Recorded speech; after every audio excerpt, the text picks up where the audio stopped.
Hello guys, welcome back to our channel. This is me with Mallu episode opening സീനിൽ ആ ഒരു villain നമ്മുടെ ആൾക്കാരിൽ മൊട്ടപ്പനെയും ടോയെയും അവർ രണ്ടുപേരെയും കല്ലാക്കി മാറ്റും. അവരെങ്ങനെയെങ്കിലും തിരികെ പിടിക്കാനും ആ വില്ലന്മാരെ ഇല്ലാതാക്കാനും ഇപ്പൊ നമ്മുടെ ആൾക്കാരെല്ലാവരും സുപ്രീം കായുടെ വാക്ക് കേൾക്കാതെ ആ പേടകത്തിന്റെ ഉള്ളിലേക്ക് വരികയാണ്. അവിടെ വെച്ച് ഒരു വില്ലൻ ആണെങ്കിൽ നമ്മുടെ ആൾക്കാരെ അറ്റാക്ക് ചെയ്യാൻ അവിടേക്ക് കടന്നു വരും.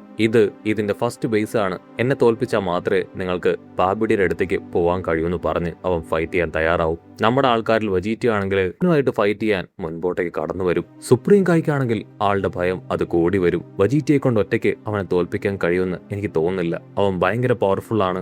എല്ലാവർക്കും ഒന്നു ചേർന്ന് അവനെ അറ്റാക്ക് ചെയ്യാന്ന് പറയും. പക്ഷെ വജീറ്റി ആണെങ്കിൽ അതിന്റെ ഒന്നും ആവശ്യമില്ല, ഇവൻ ഒറ്റയടിക്ക് ഞാൻ ഇല്ലാതാക്കുമെന്ന് പറഞ്ഞ് അവന്റെ അടുത്തേക്ക് വരും. ആ ഒരു വില്ലൻ ഇപ്പൊ വജീറ്റിയെ അറഞ്ചം പുറഞ്ചം ചെയ്യാനായിട്ട് തുടങ്ങും. വജീറ്റി ആണെങ്കിൽ അവന്റെ തല അത് ഓരോ ഭാഗത്തേക്ക് വെട്ടിച്ച് അവന്റെ എല്ലാ പഞ്ചിൽ നിന്നും ഈസി ആയിട്ട് രക്ഷപ്പെട്ടുകൊണ്ടേ ഇരിക്കുകയാണ്. അത് കണ്ട് നമ്മുടെ ആൾക്കാർക്ക് ഭയങ്കര അത്ഭുതം. ആ വില്ലനാണെങ്കിൽ വണ്ടർ അടിക്കും. ഓ നോ, ഞാൻ കരുതിയത് പോലെയല്ല, എനക്കല്പം പവറൊക്കെ ഉണ്ട്. ഓക്കെ, നമുക്കിനി സീരിയസ് ആയിട്ട് ഫൈറ്റ് ചെയ്യാന്ന് പറഞ്ഞ് അവനാണെങ്കിൽ പാഞ്ഞു വന്ന് വജീറ്റിയെ പഞ്ച് ചെയ്യാൻ ശ്രമിക്കും. പക്ഷെ വജീറ്റി ആണെങ്കിൽ അവന്റെ കൈ ബ്ലോക്ക് ചെയ്ത് അവനെ ഇടിച്ച് താഴെ ഇടുകയാണ്.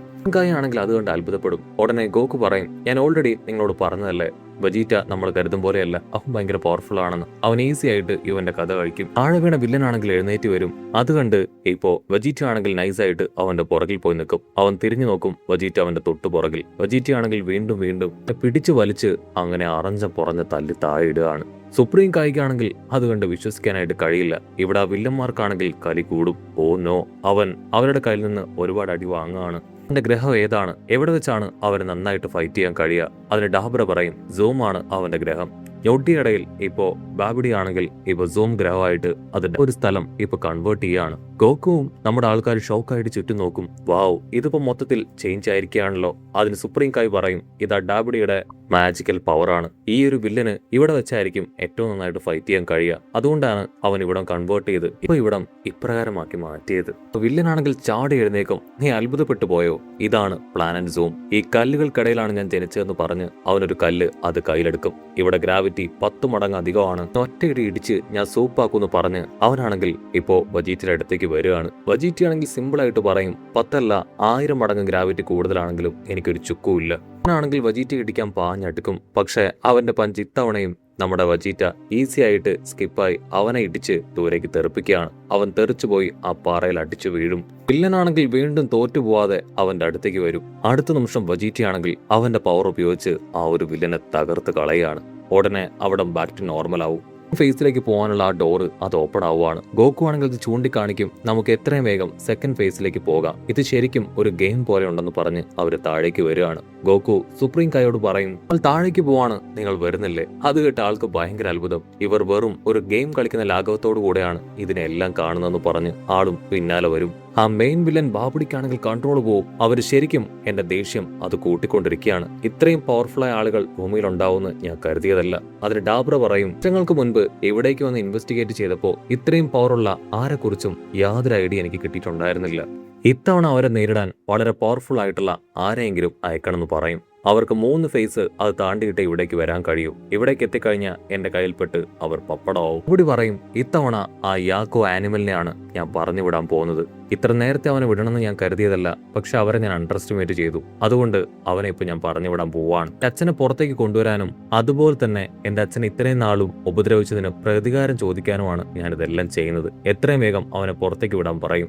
അസിസ്റ്റൻസ് ആണെങ്കിൽ ഒരു ആനിമലിനെ ലോക്ക് ചെയ്തിരുന്ന ഡോറ് അത് ഓപ്പൺ ചെയ്യുകയാണ്. ഇവിടെ നമ്മുടെ ആൾക്കാരാണെങ്കിൽ അടുത്ത ഫൈറ്റിന് വേണ്ടി റെഡി ആയിട്ട് നിൽക്കും. ഒരു ആനിമൽ ആണെങ്കിൽ ആ സെക്യൂരിറ്റീസിനെ 2 പേരെയും അങ്ങനെ പിടിച്ചു വലിച്ചു വിഴുങ്ങുകയാണ്. ഉടനെ ബാബുഡി ആണെങ്കിൽ അതിനോട് പറയും, സെക്കൻഡ് ഫേസിൽ നിനക്കായി സർപ്രൈസ് ഉണ്ട്. ഉടനെ അത് അവിടെ ലക്ഷ്യമാക്കി പോവും. ഇവിടെ അടുത്തായിട്ട് പോരാടാനായിട്ട് നമ്മുടെ ഗോക്കു അവൻ തയ്യാറായിട്ട് നിൽക്കും. ഓ, എന്റെ ക്ഷമ നശിക്കുന്നു, നമുക്ക് എന്തുകൊണ്ട് ഈ ഡോർ തകർത്ത് താഴേക്ക് പോയിക്കൂടാ? അതിന് സുപ്രീം കായ് പറയും, അങ്ങനെ ചെയ്യരുത്. ചെയ്ത ആ വലിയ കോളം തകർന്ന് അവൻ പുറത്തേക്ക് വരും. ഒരിക്കലും അങ്ങനെ സംഭവിക്കാൻ പാടില്ല എന്ന് പറയും. ഇവിടെ സുപ്രീം കായ് ആണെങ്കിൽ ടെൻസ്ഡ് ആവും. അത് കണ്ട് ഗോക്കു ആണെങ്കിൽ അവനോട് പറയും, പേടിക്കേണ്ട ആവശ്യമൊന്നുമില്ല, ഈ ഡാബ്ര അവൻ ശരിക്കും ആ സെല്ലിനെ പോലെയാണ്. ഇത്രയും പവർഫുള്ളായ സെല്ലിനെ ഞങ്ങൾ എല്ലാവരും ഒരുമിച്ച് നിന്ന് ചെറുത്ത് തോൽപ്പിച്ചു. അതുകൊണ്ട് ഞങ്ങൾക്ക് ഇവനെയും തോൽപ്പിക്കാൻ പറ്റും. സുപ്രീം കായ് ആണെങ്കിൽ ഇപ്പൊ ഗോഹാനെയും ഗോക്കുവിനെ നോക്കും. ഓ നോ, സയൻസിൽ ഇത്രയും പവർഫുൾ ആയവരുണ്ടാവുമെന്ന് എനിക്കറിയില്ലായിരുന്നു. സത്യത്തിൽ ഗോഹാനെ കൺട്രോൾ ചെയ്യാൻ ഞാൻ ഒരുപാട് പാടുപെട്ടു. ശരിക്കും പറഞ്ഞാൽ ഞങ്ങൾ കണ്ടൊന്നും ആയിരിക്കില്ല ഒരുപക്ഷെ ഗോഹാന്റെ യഥാർത്ഥ പവർ എന്ന് അവൻ പറയും. ഇവിടെ ഗോക്കുവിനാണെങ്കിൽ ക്ഷമ നശിച്ച് അവൻ ഉച്ചത്തിൽ ചീത്ത വിളിക്കാനായിട്ട് തുടങ്ങും. ആ സമയം ഡോർ തുറന്ന് ആ മോൺസ്റ്റർ അതാണെങ്കിൽ അവർക്ക് നേരെ പുറത്തേക്ക് വരികയാണ്. മോൺസ്റ്ററിനെ കണ്ട് ഇപ്പൊ നമ്മുടെ ആൾക്കാർ ഭയപ്പെടുകയാണ്. ഇത്രയും വൃത്തികെട്ട ഒരു ജീവിയെ ഞാൻ ഇതുവരെ കണ്ടിട്ടില്ല. ഉടനെ ആ മോൺസ്റ്റർ ആണെങ്കിൽ ഇപ്പൊ നമ്മുടെ ആൾക്കാരോട് ചോദിക്കും, ഞാൻ ആരെയാണ് ആദ്യം കൊന്ന് ഭക്ഷിക്കേണ്ടത്? പിന്നെ ഗോക്കു പറയും, യാതൊരു സംശയവും വേണ്ട, നീ ആദ്യമായിട്ട് ഫൈറ്റ് ചെയ്യേണ്ടത് എന്നോടാണ്. നമുക്ക് ആദ്യം പോരാടാം, അതിനുശേഷം ബാക്കിയുള്ള കാര്യങ്ങൾ അത് തീരുമാനിക്കാമെന്ന് പറയും. നിന്നെ കാണുമ്പോൾ തന്നെ ഒരു സമാധാനപ്രിയനായിട്ട് എനിക്ക് തോന്നുന്നുണ്ട്. സുപ്രീം കായ് ആണെങ്കിൽ ഗോഹാനോട് പറയും, നിന്റെ പപ്പ ശരിക്കും പോകുന്നത് വലിയൊരു അപകടത്തിലേക്കാണ്. ഈ ലോകത്തിൽ തന്നെ ഏറ്റവും അപകടകാരിയായിട്ടുള്ള ഒരു മോൺസ്റ്റർ ആയിട്ടാണ് നിന്റെ പപ്പ ഇപ്പൊ ഫൈറ്റ് ചെയ്യണം. അത് വളരെയധികം അപകടകാരിയാണ്. നിങ്ങളുടെ സഹായം കൂടെ നിങ്ങളുടെ പപ്പയ്ക്ക് കൊടുത്തിട്ടില്ല എങ്കിൽ വലിയ അപകടം ഉണ്ടാവുമെന്ന് പറയും. ഇവിടെ ആ മോൺസ്റ്റർ ആണെങ്കിൽ ഇപ്പൊ ഗോക്കു ആയിട്ട് ഫൈറ്റ് സ്റ്റാർട്ട് ചെയ്യും. ഗോക്കു ആണെങ്കിൽ അത് ഓരോ തവണ അറ്റാക്ക് ചെയ്യുമ്പോഴും അതിന്റെ അറ്റാക്കിൽ നിന്നെല്ലാം തന്നെ ഈസി ആയിട്ട് ഹായ് ആയിട്ട് രക്ഷപ്പെട്ടുകൊണ്ടേ ഇരിക്കുകയാണ്. അവസാനത്തെ അറ്റാക്കിൽ ഇപ്പൊ ഗോക്കുവിന്റെ ആ ഡ്രസ്സ് അതങ്ങനെ കയറിപ്പോവും. ഗോക്കു ആണെങ്കിൽ ഒന്ന് ഞെട്ടും. ഓനോ, അതിന്റെ കയ്യിലുള്ള നഖം അത് വളരെ ഷാർപ്പാണ്. അതുകൊണ്ട് എന്റെ തുണിയുടെ ഒരു ഭാഗം മുറിഞ്ഞുപോയി. ഗോഹാനാണെങ്കിൽ ക്യാഷ്വലായിട്ട് പറയും, തീർച്ചയായിട്ടും എന്റെ അച്ഛന് വളരെ എളുപ്പത്തിൽ അതിനെ തോൽപ്പിക്കാനായിട്ട് കഴിയും. ഇതൊന്നും എന്റെ അച്ഛന് വലിയ മാറ്ററേ അല്ല. ഇവിടെ ബാബുടി ആണെങ്കിൽ അവരുടെ ഫൈറ്റ് കണ്ട് എൻജോയ് ചെയ്യും. അവനാണെങ്കിൽ ഇപ്പൊ ഒരു അനൗൺസ്മെന്റ് കൊടുക്കും, നിനക്ക് ഏറ്റവും ഇഷ്ടപ്പെട്ടത് ഡാർക്ക് ആയിട്ടുള്ള സ്ഥലമല്ലേ, നിന്നെ ഞാൻ അവിടേക്ക് കൊണ്ടുപോകും. അവർക്കായിട്ട് ഒഴിച്ച് ബാക്കി 3 പേരുടെയും പവർ നിന്റെ ഇഷ്ടത്തിന് നിനക്ക് അബ്സോർബ് ചെയ്തെടുക്കാവുന്നതാണ്. നിനക്കതിൽ പൂർണ്ണ സമ്മതം ഞാൻ തരുന്നു. ഡാബറാണെങ്കിൽ ക്യാഷ്വലായിട്ട് പറയും, അതിന്റെ ഒന്നും ആവശ്യമില്ല, ആ ഒരു ജയന്റ് ആനിമൽ അവരെ ഈസി ആയിട്ട് ഭക്ഷിക്കും. അതിന് ബാബുടി പറയും, ഇല്ല, ഇനി റിസ്ക് എടുക്കാനായിട്ട് കഴിയില്ല. ഇൻ കേസ് അദ്ദേഹത്തിന് എന്തെങ്കിലും സംഭവിച്ച് പവർ കംപ്ലീറ്റ് ആവുന്നതിന് മുൻപ് വിസാർഡ് പുറത്തേക്ക് വന്ന ആളുടെ പവർ കുറഞ്ഞിരിക്കും. അങ്ങനെയാണെങ്കിൽ അവർക്ക് ഈസി ആയിട്ട് വിസാർഡിനെ തോൽപ്പിക്കാൻ പറ്റും. റിസ്ക് എടുക്കാൻ പറ്റില്ല എന്ന് പറഞ്ഞ് അവനാണെങ്കിൽ ഇപ്പൊ നമ്മുടെ ആൾക്കാരെ മുഴുവനായിട്ടും ഡാർക്ക് ആയിട്ടുള്ള ഒരു ഗ്രഹത്തിലേക്ക് കൊണ്ടുപോവാണ്. അടുത്ത നിമിഷം അവിടെ മുഴുവൻ ഡാർക്ക് ആവും. ആ ഒരു മോൺസ്റ്ററിനാണെങ്കിൽ ഭയങ്കര സന്തോഷം, ഫുൾ ഹാപ്പി ആയിട്ട് അങ്ങനെ കുതിച്ച് ചാടുകയാണ്. ഗോക്കു ആണെങ്കിൽ ചുറ്റും നോക്കും. ഓ നോ, എനിക്കൊന്നും കാണാനായിട്ട് കഴിയുന്നില്ല, ഇവിടെ മുഴുവൻ ഇരുടാണെന്ന് പറയും. ഉടനെ ആ മോൺസ്റ്റർ ആണെങ്കിൽ നീ ഇപ്പോ തല ചൊറിയുമല്ലേ, എനിക്ക് നിന്നെ കറക്റ്റ് ആയിട്ട് കാണാൻ പറ്റുന്നുണ്ടെന്ന് പറയും. സുപ്രീം കായ് ആണെങ്കിൽ അവരോട് പറയും, ഇത് ആ മോൺസ്റ്ററിന്റെ വലിയ ഗ്രഹമാണ്, ഇത് ഒരറ്റത്താണ്, അതുകൊണ്ട് സൂര്യന്റെ പ്രകാശം ഈ ഗ്രഹത്തിലേക്ക് എത്താറില്ല. അതുകൊണ്ട് തന്നെ ഇവറ്റകൾക്ക് ഇരുട്ടിൽ സഞ്ചരിക്കാനും കണ്ണു കാണാനും കഴിയും. മോൺസ്റ്റർ ആണെങ്കിൽ ചാടി വരും, ഞാൻ നിന്നെ കഴിക്കാൻ പോവുകയാണെന്ന് പറയും. പക്ഷെ ഗോക്കു സൈഡിൽ ശബ്ദം ഉണ്ടാക്കി അങ്ങനെ വെട്ടി തിരിഞ്ഞു വരികയാണ്. മോൺസ്റ്റർ ചുറ്റും നോക്കും, ഗോക്കുവിനെ കാണാനില്ല. ക്കുള്ള സമ്മാനവുമായി ഞാൻ എത്തിയെന്ന് പറഞ്ഞ് ഗോക്കു ആണെങ്കിൽ അവന്റെ കൈ ചുരുട്ടി ഇപ്പൊ ആ മോൺസ്റ്ററിന്റെ തലയ്ക്ക് തന്നെ ഒരൊറ്റ അടി. ആ ഒരു അടിയിൽ അതങ്ങനെ താഴേക്ക് വീഴുകയാണ്. അതിനുശേഷം ഗോക്കു ഇന്ന വേഗതയിൽ അതിനെ അങ്ങനെ തല്ലി തല്ലി തകർക്കാനായിട്ട് ശ്രമിച്ചുകൊണ്ടേയിരിക്കും. ഇവിടെ സുപ്രീം കായ്ക്കാണെങ്കിൽ ഒന്നും മനസ്സിലാവില്ല. ഇപ്പൊ നടക്കുന്ന എന്താണെന്ന് എനിക്കൊന്ന് പറഞ്ഞു തരുമോ? വജീറ്റി ആണെങ്കിൽ ഗായോട് ചോദിക്കും, ഇവിടെ നടക്കുന്നൊന്നും നിങ്ങൾക്ക് കാണാനായിട്ട് കഴിയുന്നില്ലേ? മോൺസ്റ്റർ ആണെങ്കിൽ ഗോക്കുവിനോട് ചോദിക്കും, നിനക്ക് എന്നെ കാണാൻ കഴിയുന്നുണ്ടോ? അതിന് ഗോക്കു പറയും, ഇല്ല, എയറിന്റെ ആ ഫ്ലോ അനുസരിച്ച് എനിക്ക് നിന്റെ ആക്ഷൻസ് മനസ്സിലാക്കാൻ പറ്റുന്നുണ്ട്. പിന്നെ നിന്റെ ദേഹത്ത് നല്ല സ്മെല്ലാണ്. ഉപയോഗിച്ചും എനിക്ക് നിന്നെ കണ്ടെത്താനായിട്ട് കഴിയും. ഇനി അതല്ല, എനിക്ക് നിന്നെ കാണണമെങ്കിൽ അതിന് സാധിക്കുമെന്ന് പറഞ്ഞ് ഗോക്കു ആണെങ്കിൽ സൂപ്പർ സയൻ പവറിലേക്ക് മാറും. അത് കണ്ട് ഇവിടെ ബാബുടിയും ഡാബറയും 2 പേരും വണ്ടറടിക്കും. ഡാബുടി ആണെങ്കിൽ ഇപ്പൊ അസിസ്റ്റന്റിനോട് പറയും, ആ എനർജി കൺട്രോളർ ഇത്രയും വേഗം ഇവിടേക്ക് കൊണ്ടുപോവാ, അവന്റെ എനർജി അത് നമുക്ക് അബ്സോർബ് ചെയ്തെടുക്കണം. ഇവിടെ ബാബുടി ആണെങ്കിൽ ഇപ്പൊ നമ്മുടെ ഗോകുവിന്റെ പവർ അത് അളക്കാനായിട്ട് തുടങ്ങും. 3000 കിരീറ്റ്സ്. എനിക്കിത് വിശ്വസിക്കാനായിട്ട് കഴിയുന്നില്ല.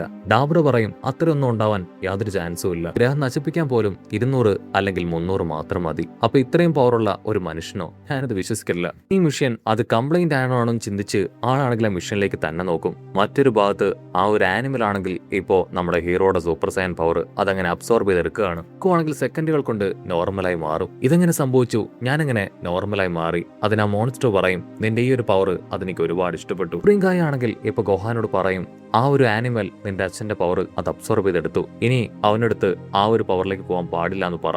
അത് കേട്ട് ഗോഹാൻ പ്രകാരം തന്നെ ഗോകുവിനോട് പറയും, അച്ഛൻ ഇനിയും ആ ഒരു സൂപ്പർ സയൻ പവറിലേക്ക് പോകാൻ പാടില്ല, അങ്ങനെ ചെയ്താ ചെയ്ത അച്ഛന്റെ പൂർണ്ണമായിട്ടുള്ള പവറും ആ ഒരു മോൺസ്റ്റർ അബ്സോർബ് ചെയ്തെടുക്കും. ആണെങ്കിൽ അവർ പറയുന്ന ഒന്നും കേൾക്കാതെ വീണ്ടും സൂപ്പർ സയൻ മോഡിലേക്ക് മാറും. അത് കണ്ട മോൺസ്റ്ററിനാണെങ്കിൽ ഭയങ്കര സന്തോഷം. അവൻ വീണ്ടും ഇപ്പൊ ഗോകുവിന്റെ പവർ അബ്സോർബ് ചെയ്തെടുക്കുകയാണ്. ആണെങ്കിൽ തലയ്ക്ക് കൈ കൊടുക്കും. അവൻ ആ പവർ അബ്സോർബ് ചെയ്യുന്ന അറിഞ്ഞിട്ടും എന്തിനാണ് ഗോകു വീണ്ടും സൂപ്പർ സയൻ മോഡിലേക്ക് പോയത്? അതിന് വെജീറ്റ പറയും അവനൊരു വിട്ടിയൊന്നും അല്ല. ഒരു കാര്യം മനസ്സിൽ ഉറപ്പിക്കാതെ അവൻ അപ്രകാരം ചെയ്യില്ല. ഇവിടെ ആ ഒരു ഡാബിഡി ആണെങ്കിൽ വിളിച്ചു പറയും, നീ എന്തായി ചെയ്യണേ? ഗോകു ആണെങ്കിൽ അവന്റെ പവർ അങ്ങനെ കൂട്ടി കൊടുക്കും. ആ ഒരു പവർ മുഴുവൻ അബ്സോർബ് ചെയ്യാൻ കഴിയാതെ അതങ്ങനെ പൊട്ടിത്തറിച്ച് തകർന്നു പോവാണ്. നമ്മുടെ ആൾക്കാരും സുപ്രീം കായും എല്ലാം അതുകൊണ്ട് ഷോക്കാവും. ഡാബിഡിയും ഡാബറയും അവരാണെങ്കിൽ ഫ്രീസ് ആയിട്ട് നിൽക്കും. അടുത്ത മൂന്നാമത്തെ സെക്ടറിലേക്കുള്ള ഡോറ് അത് ഓപ്പൺ ആവും. ഗോകു ആണെങ്കിൽ ഫ്രണ്ട്സിനെ ഒക്കെ വിളിച്ച് മൂന്നാമത്തെ സെക്ടറിലേക്ക് പോകുന്നതോട് കൂടെ ഈ ഒരു എപ്പിസോഡും അവസാനിക്കുന്നു.